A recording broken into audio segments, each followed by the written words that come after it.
Hello दोस्तों, आज हम लोग आयनिक बॉन्ड शुरू करेंगे और पूरा आयनिक बॉन्ड आज हम लोग खत्म कर लेंगे इसी वीडियो में। तो चलिए बिना किसी देरी के शुरू करते हैं आयनिक बॉन्ड। तो आयनिक बॉन्ड कैसे बनता है ये हम लोग समझ चुके हैं कि आयनिक बॉन्ड में इलेक्ट्रॉन का ट्रांसफर होने का जरूरत पड़ता है। इसमें कोई एक ऐसा आइटम चाहिए जो अपना इलेक्ट्रॉन लूज करे और दूसरा आइटम ऐसा होना चाहिए जो लूज किया हुआ इलेक्ट्रॉन गेन करे, तभी एक केटायन बनेगा, दूसरा एनायन बनेगा और दोनों के बीच अट्रैक्शन होगा, फिर आयनिक बॉन्ड बन जाएगा। तो इसीलिए यहाँ लिखा हुआ है the chemical bond found by the transfer of electron from one atom to another is known as an ionic bond. तो ये पहला पॉइंट आपको समझ में आ गया होगा। उसके बाद है कि N ionic bond is formed when one of the atoms can donate electron, मतलब एक एटम जो है वो इलेक्ट्रॉन को लूज करे, मतलब इसका इलेक्ट्रॉनिक कन्फिग्रेशन में वैलेंस शेल में 1, 2 या 3 इलेक्ट्रॉन होना चाहिए, तभी तो ये इलेक्ट्रॉन लूज करेगा। और ऐसा किसमें होता है? जनरली मेटल में। मतलब मोटा मोटी ये कह रहा है कि एक मेटल होना चाहिए जिसके वैलेंस शेल में 1, 2 या 3 इलेक्ट्रॉन हो, जिसको लूज करके वो इनर्ट गैस के जैसा इलेक्ट्रॉनिक कन्फिग्रेशन बना ले। वहीं दूसरा एटम जो है, अदर एटम, उसको इलेक्ट्रॉन का जरूरत हो, needs electron to achieve the inert gas electronic configuration, यानी कि दूसरे एटम के वैलेंस शेल में 5, 6 या 7 इलेक्ट्रॉन होना चाहिए, तो फिर ये लूज करेगा, ये गेन कर लेगा, ये केटायन बन जाएगा, ये एनायन बन जाएगा, दोनों के बीच अट्रैक्शन हो जाएगा और आयनिक बॉन्ड बन जाएगा। तो वही है कि the metal atoms have usually 1, 2 और 3 electrons in their outer most shell which they can donate to form stable positive ions. On the other hand, non-metal atoms have usually 5, 6 or 7 electrons in their outermost shell, so they need electron to form stable anions. ये सारी बातें हम लोग पिछले video में भी कर चुके हैं, बट यहाँ भी आयनिक बॉन्ड पढ़ रहे हैं तो उससे पहले आपको ये सब क्लियर होना चाहिए, इसलिए मैंने एक बार और लिख लिया है और एक्सप्लेन कर रहा हूँ। अब अगला पॉइंट है कि जब मेटल नॉन मेटल से रिएक्ट करता है तो इलेक्ट्रॉन का ट्रांसफर जो है वो मेटल एटम से नॉन मेटल एटम की तरफ होता है, क्योंकि मेटल जो होता है वो इलेक्ट्रोपॉजिटिव होता है, वो इलेक्ट्रॉन लूज करके पॉजिटिव आयन बनाने की टेंडेंसी रखता है। इसलिए ट्रांसफर ऑफ इलेक्ट्रॉन किधर से किधर होगा? मेटल से नॉन मेटल की तरफ, और फिर आयन बनता है और दोनों के बीच इलेक्ट्रोस्टैटिक फोर्स ऑफ अट्रैक्शन लगता है पॉजिटिव और निगेटिव आयन के बीच, और वो बन जाता है आयनिक बॉन्ड, या इसी को हम लोग इलेक्ट्रोवैलेंट बॉन्ड भी बोलते हैं। तो ये सब समझ आ गया होगा। वैसे ये सब मैं पहले भी समझा चुका हूँ, बट एक बार फिर मैंने यहाँ उनको एक साथ लिख के समराइज कर दिया। अब हम लोग फॉर्मेशन ऑफ आयनिक कंपाउंड देखेंगे। तो चलिए शुरू करते हैं फॉर्मेशन ऑफ आयनिक कंपाउंड। तो फॉर्मेशन ऑफ आयनिक कंपाउंड में हम लोग सबसे पहले देखेंगे फॉर्मेशन ऑफ सोडियम क्लोराइड। इसके लिए हमको 2 चीज का जरूरत होगा, एक सोडियम एटम और दूसरा क्लोरीन एटम।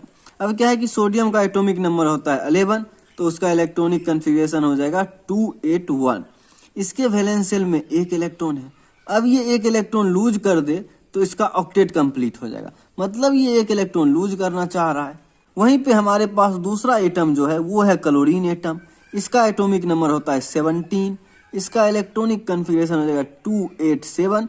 इसके वैलेंस शेल में 7 इलेक्ट्रॉन है, तो ये 1 इलेक्ट्रॉन गेन करना चाह रहा है ताकि इसका ऑक्टेट कंप्लीट हो जाए। अब देखिए यहाँ पे ये 1 इलेक्ट्रॉन लूज करना चाह रहा है, ये 1 इलेक्ट्रॉन गेन करना चाह रहा है। यहाँ पे इलेक्ट्रॉन का डिमांड है, यहाँ पे इलेक्ट्रॉन का सप्लाई है, अपना काम बन गया। ये जो इलेक्ट्रॉन लूज करेगा वो ये गेन कर लेगा, या यूं कहें कि सोडियम एटम जो 1 इलेक्ट्रॉन लूज करना चाह रहा है वो यहाँ पे क्लोरीन एटम में ट्रांसफर हो जाएगा। सोडियम का भी ऑक्टेट पूरा हो जाएगा, 2,8 हो जाएगा इसका इलेक्ट्रॉनिक कन्फिग्रेशन, और क्लोरीन जब 1 इलेक्ट्रॉन एक्सेप्ट कर लेगा तो इसका 2,8,8 इसका भी ऑक्टेट पूरा, इसका भी ऑक्टेट पूरा। यहाँ बन गया सोडियम आयन, यहाँ बन गया क्लोराइड आयन।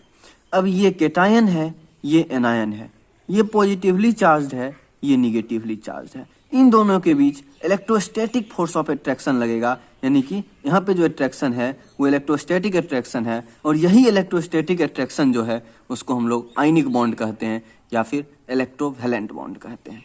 तो यहाँ पे इसी अट्रैक्शन के कारण हमारा NaCl बन जाएगा। इसी को देखिए इस डायग्राम से भी रिप्रेजेंट कर सकते हैं। यहाँ पे जो इलेक्ट्रॉनिक कन्फिग्रेशन लिखा हुआ है 281, उसी को यहाँ पे रिप्रेजेंट किया हुआ है उनके सेल में। ये K सेल है, ये L सेल है, ये M सेल है, ये सोडियम का न्यूक्लियस है। यहाँ पे देखिए K सेल में 2 इलेक्ट्रॉन, L सेल में 8 इलेक्ट्रॉन और वैलेंस सेल में 1 इलेक्ट्रॉन। तो यहाँ से एक इलेक्ट्रॉन जो है वो इसमें ट्रांसफर हो जाएगा, क्योंकि यहाँ पे 287 है, यहाँ पे एक इलेक्ट्रॉन का डिमांड है, ये एक इलेक्ट्रॉन लूज करना चाहता है, हो गया ट्रांसफर। इसका इलेक्ट्रॉनिक कन्फिगरेशन ट्रांसफर के बाद हो जाएगा 2,8, इसका 2,8,8, इसका इलेक्ट्रॉनिक कन्फिगरेशन नियन के जैसा हो जाएगा और इसका आर्गन के जैसा हो जाएगा, दोनों खुश हो जाएंगे और हमारा ये बॉन्ड बन जाएगा, यानी कि NaCl बन जाएगा। तो ये आपको समझ आ गया होगा कि NaCl कैसे बन रहा है। अब हम लोग NaCl यानी कि सोडियम क्लोराइड से रिलेटेड कुछ पॉइंट देखेंगे, चलिए देखते हैं। तो पहला पॉइंट जो हमारा है कि हम जब भी किसी आयनिक कंपाउंड का फॉर्मूला लिखें, सोडियम क्लोराइड ही नहीं, कोई भी पोटेशियम क्लोराइड हो या कोई भी आयनिक कंपाउंड हो, उसका फॉर्मूला जब लिखें तो हम लोग पॉजिटिव आयन को पहले लिखते हैं। सोडियम जैसे यहाँ पे पॉजिटिव आयन था तो उसको हम लोग पहले लिखते हैं, या यूं कहें मेटल को पहले लिखते हैं, या यूं कहें इलेक्ट्रोपॉजिटिव एलिमेंट को पहले लिखते हैं। तो सिंपली जो केटायन है उसको हम लोग पहले लिखेंगे और जो एनायन है उसको हम लोग बाद में लिखते हैं फॉर्मूला में। ये हमारा कन्वेंशन है। तो by convention the formula of ionic compounds are written with positive ion first and the charge on the ions of an ionic compound are usually not written in the formula. यानी कि हम लोग formula को ऐसे नहीं लिखेंगे कि Na+Cl-, charge को हम लोग फॉर्मूला में नहीं लिखते हैं, हम लोग सीधा NaCl लिख देते हैं। तो ये पॉइंट आपको समझ में आ गया होगा। कुछ और पॉइंट देखते हैं। अब अगला पॉइंट ये है कि हमारा सोडियम क्लोराइड जो है उसमें एक Na+ या एक Cl- के बीच अट्रैक्शन नहीं हो रहा होता है। वहाँ पे क्या होता है कि ढेर सारा Na+ और ढेर सारा Cl- होता है। जैसे यहाँ देखिए ये Na+ है, अगर पिंक वाले को Na+ मान लें और ग्रीन वाले को Cl-, तो ऐसे Na+, Cl-, Na+, Cl-, फिर उसी तरह से नीचे Na+, Cl-, Na+, Cl-, उसी तरह से ढेर सारा Na+ और Cl- एक साथ रख के एक क्रिस्टल बना लेता है। तो वही यहाँ लिखा हुआ है कि sodium chloride consist of large aggregate of an equal number of sodium ions and chloride ions. So the actual formula of sodium chloride should be Na+, यानी कि सोडियम आयन n नंबर में और क्लोरीन आयन भी n number में। जितना sodium होगा उतना ही chlorine भी होगा। ये केवल एक जगह नहीं हो रहा कि एक Na+ है एक Cl- है, दोनों के बीच अट्रैक्शन हो गया, वो हमारा एक NaCl हो गया। ऐसा नहीं होता है, ढेर सारा Na+ और ढेर सारा Cl- होता है और सबके बीच आपस में इलेक्ट्रोस्टैटिक फोर्स ऑफ अट्रैक्शन लग रहा होता है।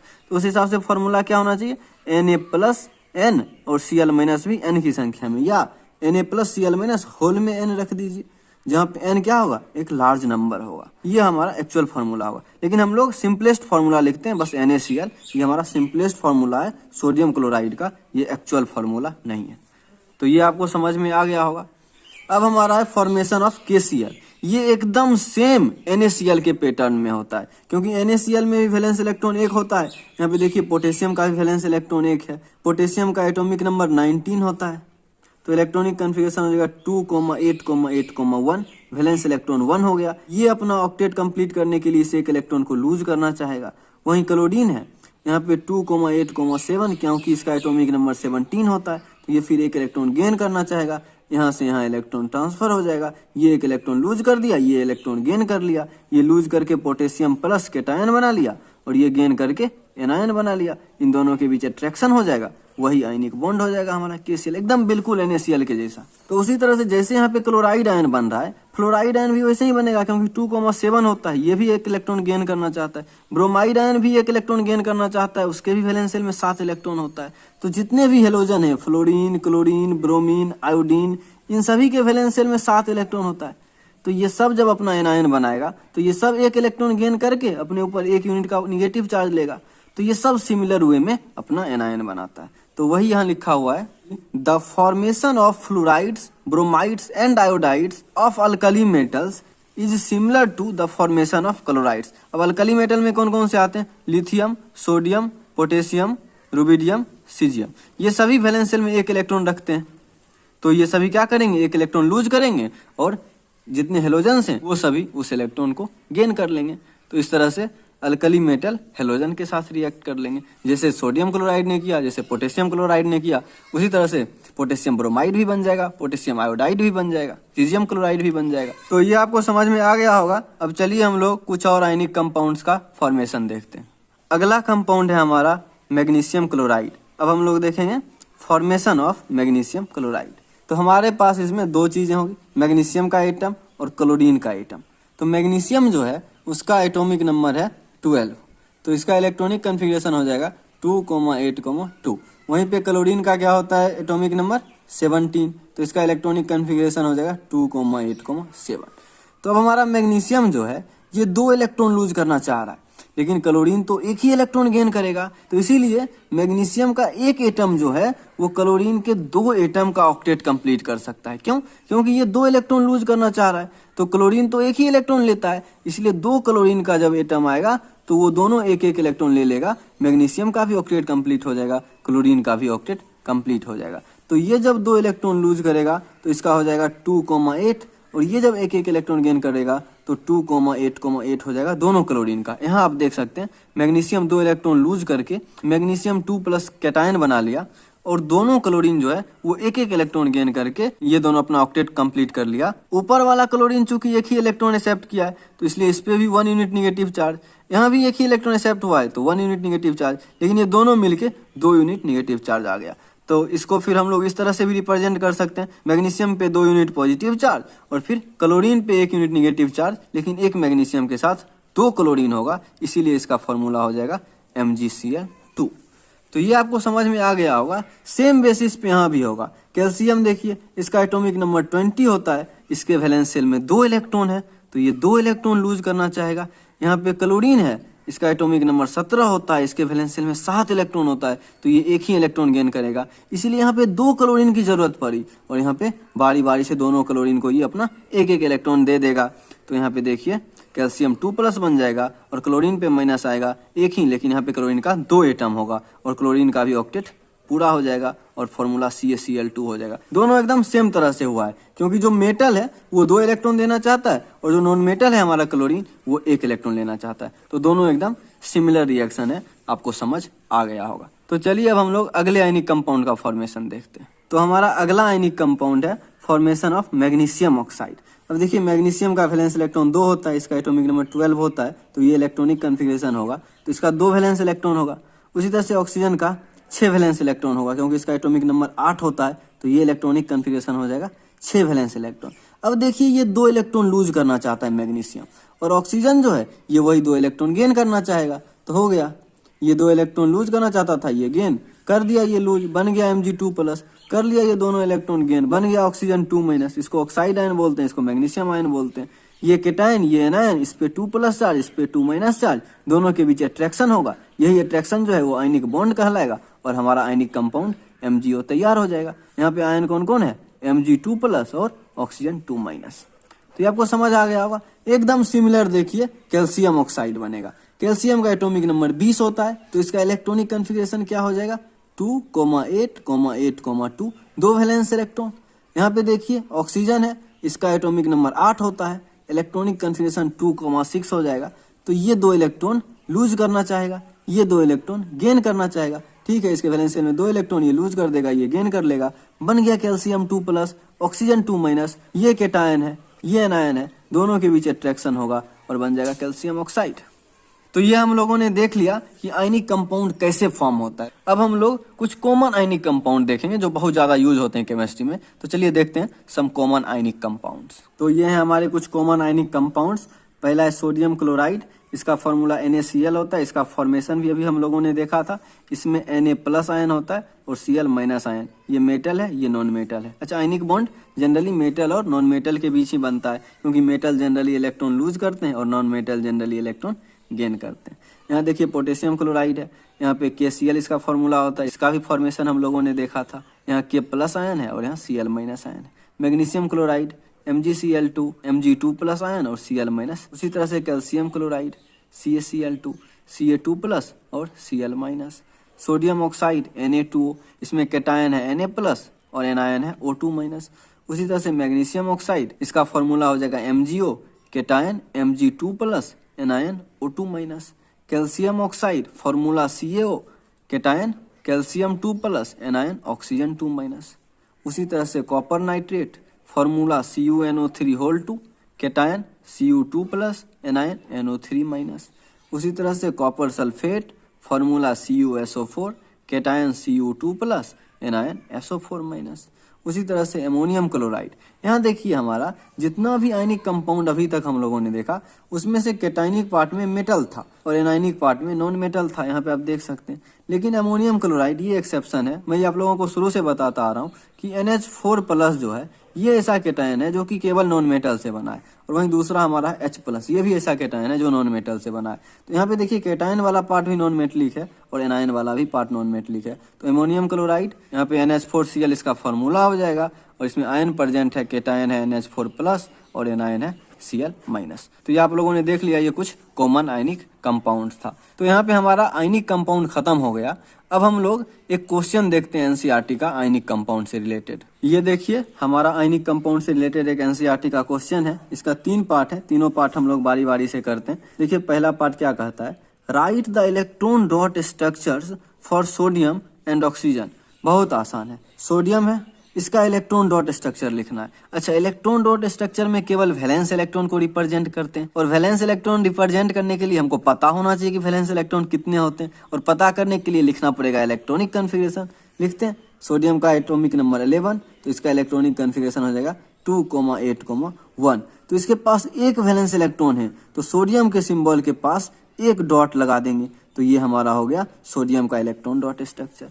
उसी तरह से ऑक्सीजन है, तो इसका भी इलेक्ट्रॉनिक कन्फिगरेशन लिखिए 2,6। तो इसमें वैलेंस इलेक्ट्रॉन कितना हो गया 6, तो इसके आसपास 6 डॉट लगा दीजिए। ये देखिए हमारा ऑक्सीजन का इलेक्ट्रॉन डॉट स्ट्रक्चर हो गया। वहीं पे सोडियम पे एक डॉट था, तो ये सोडियम का इलेक्ट्रॉन डॉट स्ट्रक्चर। तो तैयार हो गया दोनों का electron dot structure. First part खत्म। अच्छा, इतना आसान था? हाँ, इतना ही आसान था। अगला है show the formation of sodium oxide bye the transfer of electrons. अच्छा, सोडियम ऑक्साइड का फॉर्मेशन दिखाना है ट्रांसफर ऑफ इलेक्ट्रॉन से। तो यहाँ देखिए कितना इलेक्ट्रॉन देना चाहेगा, 1 इलेक्ट्रॉन। लेकिन यहाँ पे ऑक्सीजन जो है ये 2 इलेक्ट्रॉन लेना चाहता है, क्योंकि इसके वैलेंस शेल में 6 इलेक्ट्रॉन ही है। 8 पूरा करने के लिए इसको 2 इलेक्ट्रॉन चाहिए। मतलब यहाँ पे ऑक्सीजन बना लीजिए आप, 6 वैलेंस इलेक्ट्रॉन दिखा दीजिए। यहाँ पे सोडियम है, ये 1 इलेक्ट्रॉन देना चाहेगा, लेकिन 1 से तो इसका काम चलेगा नहीं, इसको 2 इलेक्ट्रॉन चाहिए। इसीलिए एक और सोडियम लाना पड़ेगा जिसके पास भी 1 वैलेंस इलेक्ट्रॉन होगा। अब ये भी अपना इलेक्ट्रॉन इसको दे देगा, ये भी अपना इलेक्ट्रॉन इसको दे देगा। तब क्या होगा, 2 सोडियम प्लस आयन बनेगा, और एक जो है वो ऑक्सीजन पे 2- यानी कि ऑक्साइड आयन बनेगा। तो ये हमारा हो गया Na2O तैयार। तो ये सेकेंड पार्ट हो गया हमारा।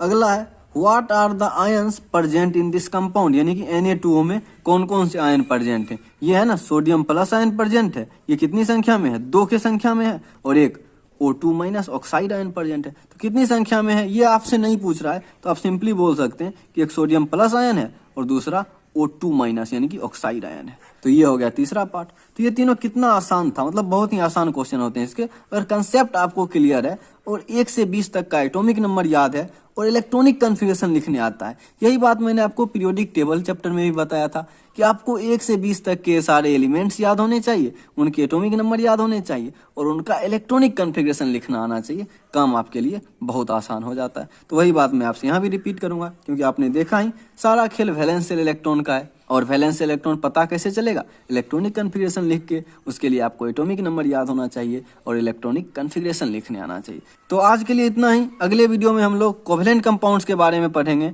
धन्यवाद।